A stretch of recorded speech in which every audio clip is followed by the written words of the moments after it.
Welcome to the Scooby Panel Special Edition. I'm joined by Wendy Brydge and Bradford Smith, and today we're going to be talking about Mystery Pups and Scooby-Doo and Crypto.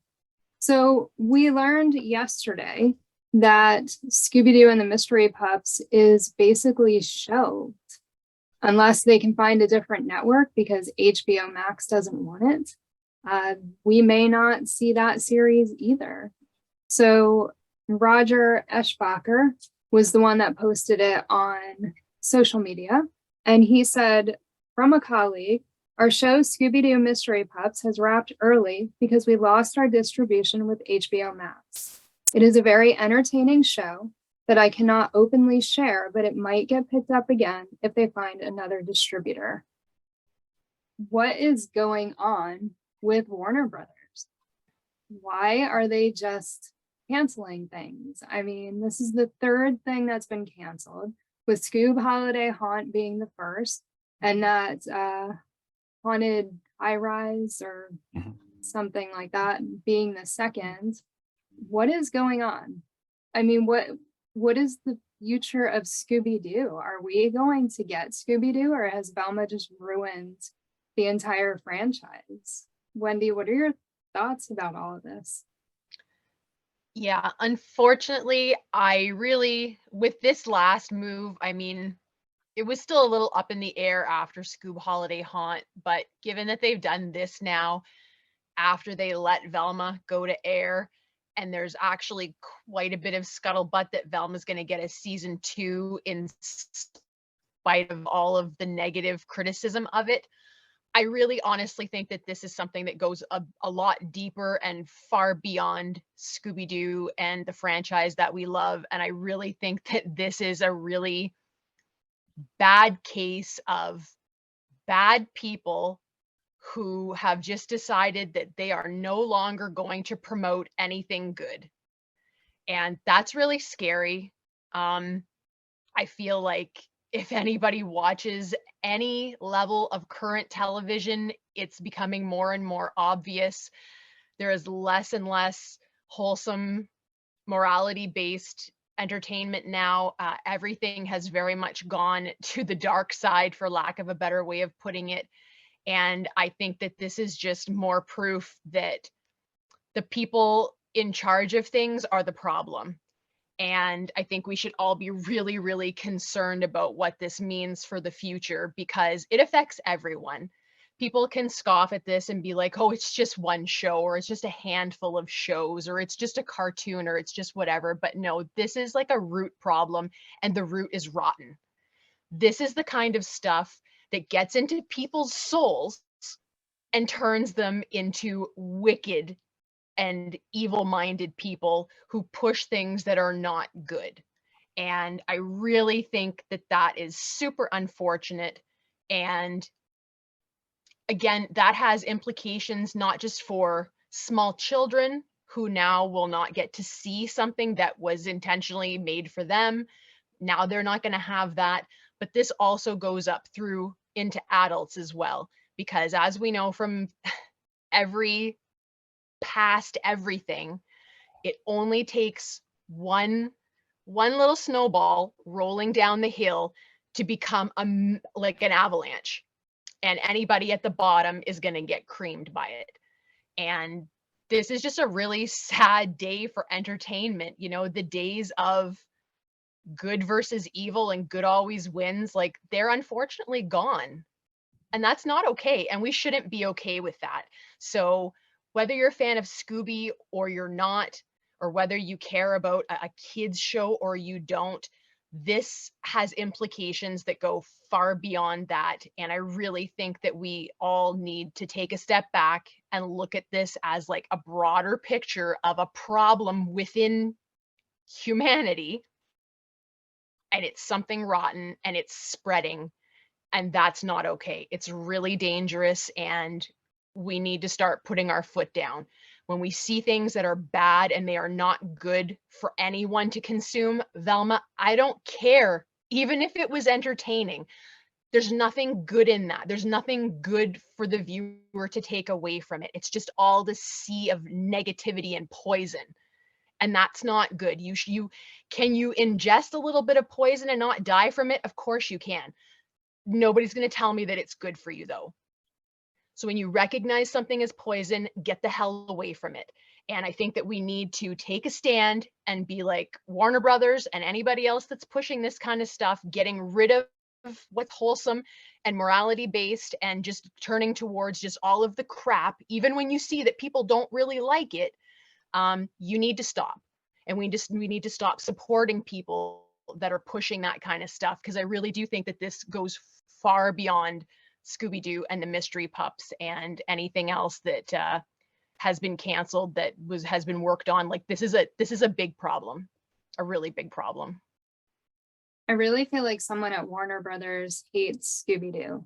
That's what I'm starting to think, because for whatever reason they've chosen 3 Scooby projects to get rid of, and it just doesn't make any sense. But yet they released Velma, which is the one that I feel like would probably be the least successful had it not been shoved down everybody's throats. And yeah.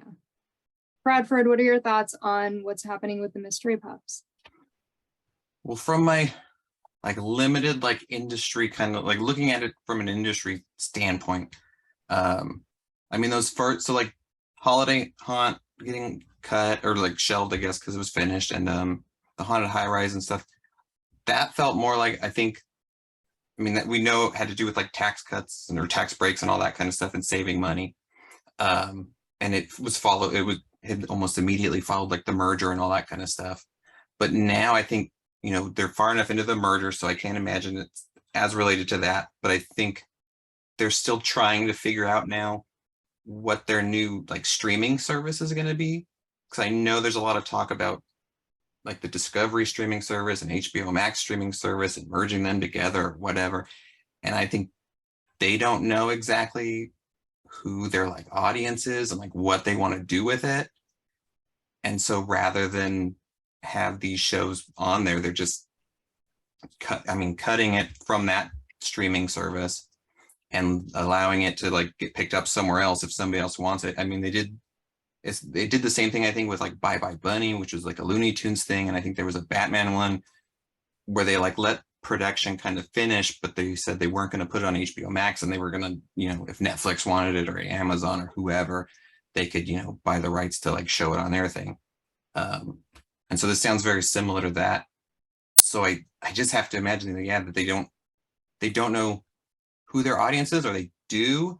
And it's more of the audience that that's why Velma got put on there, because they're going for some type of adult or older teen, some type of adult kind of audience. I don't know, but I would imagine that must have played some type of factor in this, because otherwise I don't know. It seems kind of strange.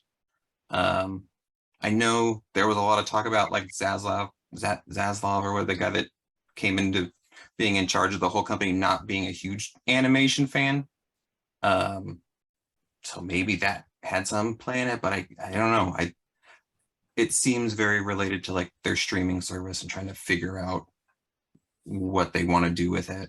And it's sad that it resulted in a show like this getting cut, because I was excited to watch it with my daughter. She was going to be 2 years old when it came out. I was the perfect age, it seemed for it. So so that's a bummer. But I mean, it sounded like there is a chance that it goes somewhere. I know at least before the merger, the way Warner Brothers worked was that everything was kind of separate. So if something was being produced by Warner Brothers Animation, Cartoon Network could buy it, or HBO could buy it within the company itself. So maybe there's a chance that happens and it goes to something else, like Boomerang streaming service, if they're still doing anything with that or something. I don't know. But my fingers are crossed. Hopefully there's still a chance it goes somewhere. Yeah, I'm hoping that they do release it. And Boomerang hasn't been updated in 2 years. So maybe now's the time for them to buy it and put it on their streaming service and start updating the rest of the Scooby stuff, so that we have a place to go, because they are starting to remove the Scooby animated stuff from HBO Max. So And I thought today, with Scooby-Doo and Crypto being leaked, the entire movie being leaked, I thought it was odd timing because they just basically shelved Mystery Pups yesterday, and now today we're getting Scooby-Doo and Crypto. It's very weird to me. And Bradford, what do you think about why they would have leaked the movie today? I mean, I almost feel like somebody who worked on the movie maybe was concerned that that movie was going to get shelved or something because of the Mystery Pup stuff. So they were, you know, trying to get ahead of it and just be like, they wanted it out, wanted people to be able to see it. Either that or maybe it had already been shelved and we just didn't know about it. And so for some reason they just were like, hey, this they're talking about Mystery Pups, which is a Scooby thing. We'll put it out now, like let people see it.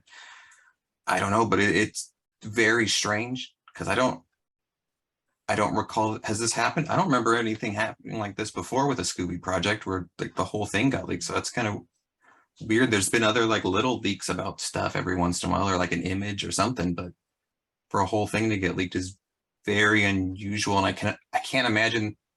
There's probably only a handful of people I would think would even have the full movie and would be able to do something like that. So it's very, I don't know. It's very strange. I thought it was odd that the account that posted it just started in October on Twitter, and it was, like you said, Bradford, before, it was their only tweet. Yeah. Was the leaked video. So Wendy, what are your thoughts on Scooby and Crypto being leaked today? I mean, to be honest, like it's all conjecture, but I kind of like the idea that maybe this is a Robin Hood scenario and that there's someone who works in the industry close enough to have access to this stuff who is sitting back like us watching this like, WTF, what are you doing? And maybe they just had enough and we're like, I'm going to play Robin Hood. And so here you go. You know what I mean? Before Warner Brothers can ruin something else. I mean, is that likely? I don't know. It's like you say, it's very interesting timing. But I kind of like to think that maybe it's just like a little bit of karma for WB. Like that's what I like. I like the idea that there's someone that still has an ounce of decency working alongside these people that are doing everything they can to destroy what's good. And they were just like, yeah, not today. Not today. We're gonna give one to the little guy today. At least I like to think of it that way. If that person exists, mwah, bless you. Keep fighting the good fight because we're standing right behind you. Yeah, I kind of was thinking that maybe it was somebody that had access to the movie that was just worried that it was also never going to see the light of day. I mean, I really do feel bad for the people that spent months or years working on these projects just for them to be shelved because Warner Brothers wanted to get their money back or whatever their reason is. And I hope that they wake up, and I hope that we do end up seeing all of these projects at some point, because I think it's important to the Scooby fans. I mean, we appreciate all the work that people put into making these films or series, and we want to see them. So hopefully they all will see the light of day sometime. But yeah, for now, that's it. Mystery Pups is shelved and Scooby and Crypto is available on somebody's drive. So download it before it goes away. And hopefully we see these projects at some point, whether they're given out for free or we have to pay for them, we don't care. We want to see them. So Warner Brothers, get your shit together so that we can see Scooby. Amen. Yeah.